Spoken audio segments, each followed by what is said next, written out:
I never believe mistakes start loudly. Most of them begin quietly. So quietly that you don't even notice the line you're standing near. From the outside, my life looked normal, calm, respectable. Inside, it was a mix of loneliness, confusion, and habits I never questioned. I was young, emotionally immature. I thought control meant strength, but I was wrong.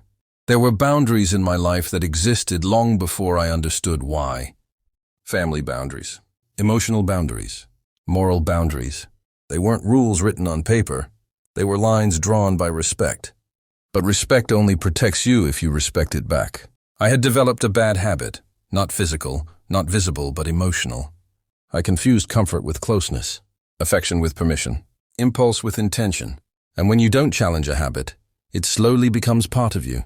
She was someone I trusted, someone who represented stability, family, structure, someone who was never supposed to be part of my emotional confusion. There was no plan, no desire. No story I can proudly tell. Just one moment where my mind failed to stop my body.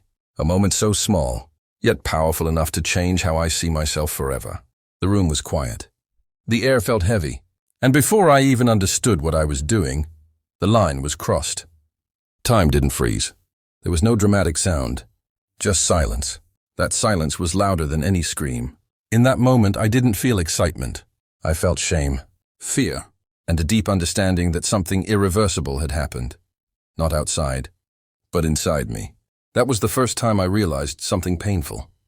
Not every mistake comes from evil. Some come from lack of control. And the worst part? Once a boundary is crossed, you can never pretend you didn't see it. That day didn't destroy my life instantly, but it planted a seed of guilt, awareness, and consequences that would grow with every passing chapter of my life. And this was only the beginning. I thought time would erase it. That if I stayed quiet, if I avoided eye contact, if I acted normal, the moment would fade like a bad dream. But some mistakes don't disappear. They sit inside you and grow heavier. Every morning I woke up with the same tightness in my chest. Not fear, not desire, just confusion. I replayed that instant again and again. Not because I wanted to, but because my mind refused to let it go. Why didn't I stop sooner? Why didn't I step back? Why did a single second change everything? I avoided conversations. I avoided shared spaces. Even silence felt loud. Whenever our paths crossed, my eyes dropped instinctively. Not out of hatred, out of shame. What scared me most wasn't the memory itself. It was the realization that a boundary once crossed leaves a mark. Even if it was never meant to exist, I began questioning myself. Was it loneliness? Emotional emptiness? Or something broken inside me that I never noticed before? The more I tried to suppress it, the more it surfaced. Not as desire, but as guilt wrapped in curiosity. And curiosity wrapped in regret. I knew one thing clearly now. If I didn't confront this feeling, it would quietly destroy me from the inside. And that's when I understood this wasn't just a mistake. It was the beginning of a problem I never asked for, but one I would have to face alone. The worst addiction isn't to a person. It's to a mistake you can't undo. After that moment, nothing felt normal anymore. I tried to convince myself it was just an accident, a mistake, a second that passed too quickly. But my mind didn't listen. Every silence in the house became louder. Every normal conversation felt forced. Every glance felt dangerous, even when it meant nothing. I started avoiding eye contact, avoiding rooms, avoiding time itself. But the more I avoided it, the more my thoughts chased me. At night, sleep refused to come. My brain replayed that moment again and again. Not because I wanted it, but because I hated it. Guilt wrapped itself around my chest like a tight knot. I hated myself for thinking. I hated myself for remembering. And I hated myself even more for not being able to forget. That's when I realized something terrifying. The problem was no longer the moment. The problem was me. I wasn't addicted to a person. I was addicted to the conflict, the shock, the forbidden memory my mind wouldn't release. I stopped trusting my own thoughts. I questioned my morals. I questioned who I was becoming. And for the first time, I understood this truth. Some mistakes don't destroy your life immediately. They slowly poison your peace. If my own mind is against me, how do I fight it? I told myself I had it under control, that as long as I stayed quiet, stayed distant, stayed careful, nothing else would go wrong. But control doesn't disappear suddenly. It slips, slowly, silently. My routine started breaking. Simple things felt harder. Conversations felt heavier. Even laughter sounded unfamiliar in my own ears. I began to notice how tense my body had become. My shoulders were always tight. My jaw locked without realizing it. The house hadn't changed. But I had. I wasn't afraid of being seen. I was afraid of being understood, because understanding would mean facing questions I wasn't ready to answer. Why did my thoughts keep circling the same mistake? Why couldn't I reset myself to who I was before? Why did shame feel stronger than time? That's when I realized something uncomfortable. Avoiding a problem doesn't weaken it. It feeds it. The more I tried to suppress the memory, the more power it seemed to have over me. Not in desire, but in control. I wasn't losing myself to obsession. I was losing myself to fear of repeating the mistake. And fear can be just as dangerous. I started setting invisible rules for myself. Don't stay too long.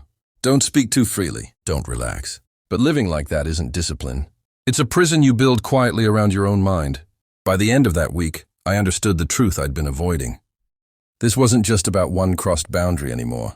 It was about learning how to rebuild control before guilt turned into identity.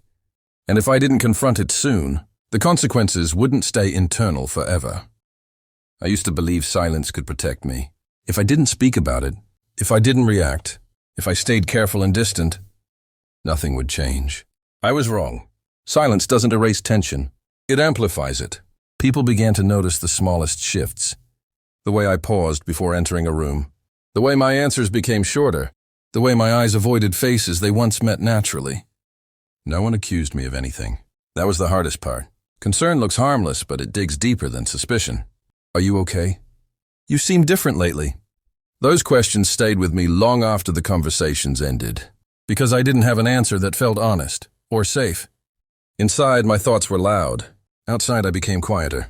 I started measuring every step, every word, every expression. Not because I feared judgment, but because I feared exposure. I realized something painful.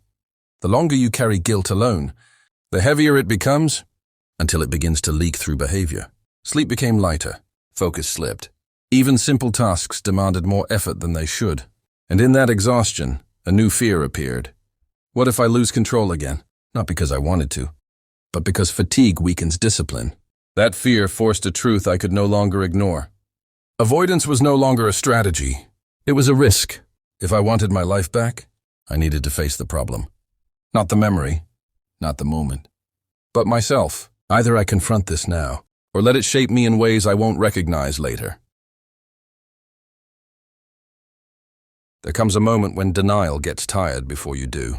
For weeks, maybe longer, I had convinced myself that staying silent was the same as being careful, that avoiding rooms was the same as respecting boundaries, that tightening my routine meant I was fixing the problem. But deep down, I knew the truth. I wasn't fixing anything. I was delaying a collapse.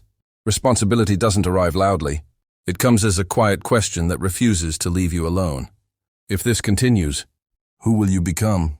That question followed me everywhere. It was there when I woke up before the alarm, my chest already tight. It was there when I sat in silence while others talked. It was there when I looked at my reflection and didn't recognize the eyes staring back. I wasn't scared of punishment. I was scared of corruption, the slow internal shift where you stop reacting to your own wrongs. And that terrified me more than exposure ever could. I had grown up believing that character was about actions, about what you do and what you don't do. But I was learning something harder. Character is also about what you confront inside yourself, especially when no one is watching. For the first time, I stopped asking how to escape the memory. Instead, I asked why it had such power over me. The answer wasn't flattering. Loneliness had made me careless.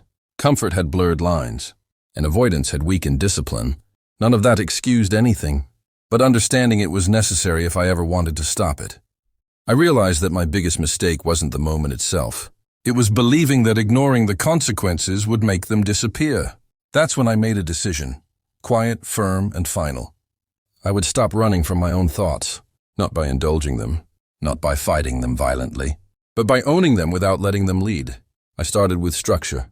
I changed my routine completely, not as punishment, but as protection. Early mornings, physical exhaustion, limited idle time. When the mind is left alone too long, it creates problems just to feel occupied.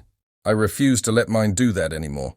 I began journaling, Not about the moment, but about the patterns. What triggered stress? What weakened my focus? What made me feel emotionally empty? The patterns were clear once I stopped lying to myself. I had used distraction as discipline for too long, and distraction always fails eventually. Responsibility meant replacing distraction with intention. I also learned the hardest lesson of all. Shame thrives in secrecy, but control grows in awareness. I didn't need to confess to the world. I didn't need to dramatize my guilt. What I needed was to rebuild my inner boundaries, brick by brick. I practiced mental distance, not emotional suppression, but clarity. When thoughts surfaced, I acknowledged them without panic. This is a thought, not a command. This is a memory, not a desire. This does not define me unless I let it. Slowly the power shifted. The thoughts lost urgency. The fear lost sharpness. The guilt stopped screaming and started fading. Not because it was forgotten, but because it was understood. I also learned to forgive myself. Not cheaply, not quickly, but honestly. Forgiveness isn't about erasing the past. It's about refusing to let the past control the future. And that required accountability.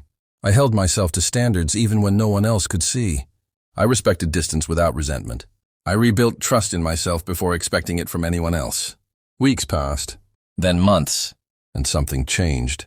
Not dramatically, not suddenly, but deeply. The tension in my body softened. My sleep returned. My focus sharpened. Most importantly, my sense of self stabilized. I was no longer the man hiding from a mistake. I was becoming the man who learned from it. Chapter 6 ends with a quiet truth I wish I had known earlier. Growth doesn't come from pretending you're innocent. It comes from choosing responsibility before damage becomes destiny. And for the first time since it all began, I truly believed that I was back in control. Some endings don't come with goodbyes. They come with decisions. By the time I realized I was no longer fighting my thoughts every day, I understood something important. Control wasn't about effort anymore. It had become habit. The fear that once followed me had softened into awareness. Not forgetfulness, not denial. Awareness. I no longer avoided rooms out of panic. I respected distance out of principle. That difference mattered. The house felt quieter again. Not tense, not heavy. Just normal. And for the first time in a long while, normal felt like progress. I had rebuilt something fragile but essential. Trust in myself. I trusted that I could hold boundaries without resentment. That I could exist without overthinking every movement. That I could be present without losing control. And that trust changed everything. I realized I didn't need closure from anyone else. I didn't need reassurance, forgiveness, or validation. The only closure that mattered was internal. I accepted what happened. Not as an identity, but as a lesson. A lesson that taught me how easily discipline weakens when awareness fades, and how quickly responsibility restores balance when chosen early. I stopped asking, why did this happen? And started asking, what does this demand from me now? The answer was simple, but not easy. Integrity, consistency, distance where needed, respect without explanation.